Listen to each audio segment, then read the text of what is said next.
Megan, congratulations on your many accomplishments to date, and we're looking forward to hearing from you.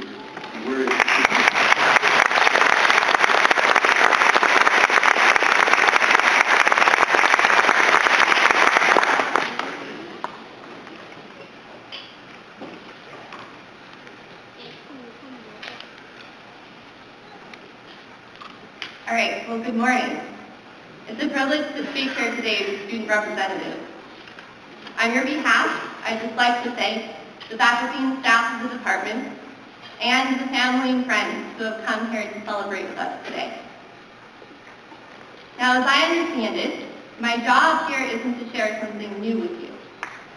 How could I? I've taken the same classes, struggled through the same projects, faced the same trials and tribulations of everyday life as a student in our mechanical engineering department. What I can do is look back at our brief education here through one particular lens and try to bring it briefly into focus, to try to capture at least a piece, a glimpse of the big picture. So, what did it take for us to become a graduating engineer? How did we get to where we are? As engineers, we like our laws and we like our numbers. The Reynolds number, the Schmidt number, the Nusselt number. So I'm going to remind us of our journey thus far by introducing a new number. I'm going to call it the engineer's possibility number. I know this is a bit cheesy and a little nerdy, but we are all engineers after all. So don't roll your eyes too much. And I just hope the non-engineers in the audience will bear with me. All right, the engineer's possibility number. Let's define it as the ratio of the energy we put in to the opportunities afforded us. Now, I like fluids and thermos, so energy is going to be pressure volume work over time. And we'll quantify opportunities later. All right, our time is going to be patience time. This is the time that we have spent waiting outside the offices of professors, PAs, and These are the hours spent in team and research group meetings. These are the hours spent in the lab waiting for experimental runs to conclude, heat transfer. The hours spent in the office waiting for modeling program X to finally converge. The hours spent in the machine shop making that intricate part for the sub or the SAE car, 1, and then remaking the part when something goes wrong. P is our perseverance pressure. This is the reason we go back to remake that part a third time. It's what pushes us along in our research on those days when the road is dark and we feel lost. It's what spurs us on in the next quarter after grades come out. V is the change in our volume of engineering knowledge. This is continually expanding, and it seems to be a function of the number of questions we ask, the number of times we get the wrong answer, and the time we then spend trying to make the right one. Now, I would say our calculation isn't complete, though, without H, the hardness modifier. It's our efficiency. It's the amount of our energy available under real-world conditions.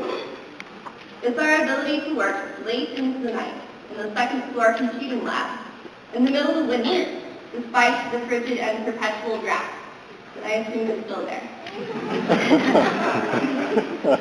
It's our ability to withstand the third-floor office saunas, despite the summer heat. It's the ability of us graduate students to spend whole days in our basement offices without seeing the light of day. It's our ability to bounce back from criticism or failure and believe in our engineering abilities anyway. It's our ability to juggle all of our responsibilities as good citizens, family members, friends, and employees with those of our education.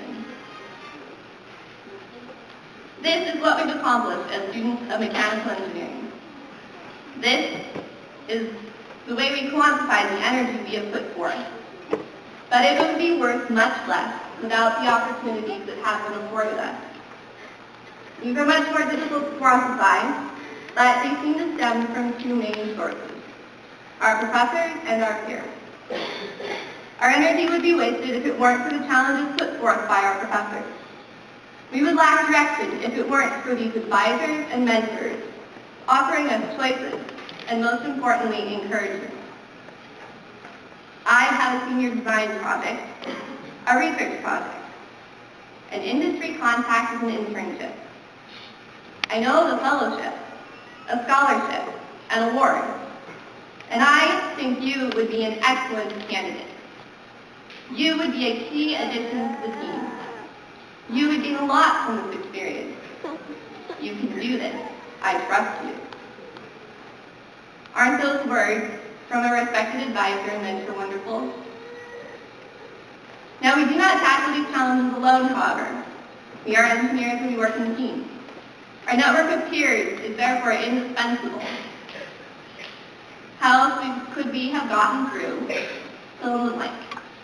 Fluids, dynamics, mechanics of materials, and who else would still be in the lab with us at 1 in the morning, working on that lab write-up or the senior design final report? Our peers offer us the opportunity of camaraderie and support.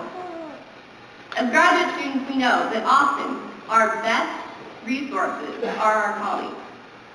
I think many would argue they are half the reason we pass qualifying exams. Throughout, they are there to celebrate with us when we succeed, bolster us when we falter, and commiserate with us when we fail. Energy over opportunity. We are graduating because we found both, and we found the right balance. Ultimately, the engineer's possibility number reminds us that we are, as engineers, the product of our own hard work and the community that surrounds us. Now, before I end, I'd like to quote a beloved figure of our childhood, Mr. Rogers. In a graduation speech he gave at Dartmouth in 2002, he noted that, quote, "Anyone who has ever graduated from a college, anyone who has ever been able to sustain a good work, has had at least one person, and often many, who have believed in him or her. We just don't get to be competent human beings without a lot of different investments from others. I would add that we don't get to be competent engineers either without a similar investment. I can't possibly name or know everyone that is part of your community. So I invite you, my fellow graduates, to think of those who have made an investment for you, to remember them and to thank them. They have provided you with your opportunities.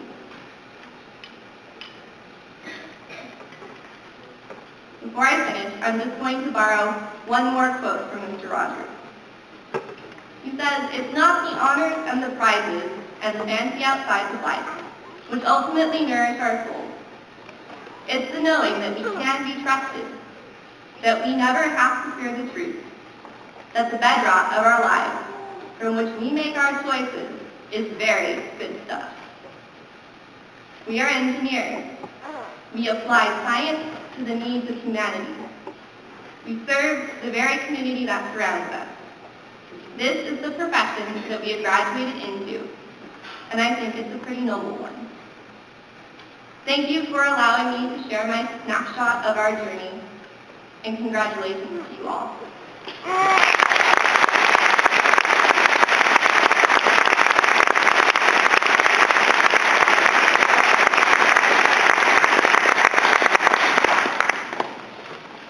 Thank you, Megan, for sharing your experience and perspective on this day.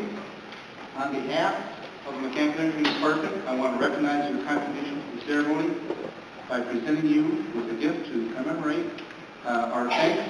We're excited to celebrate your accomplishment along with the rest of the student body.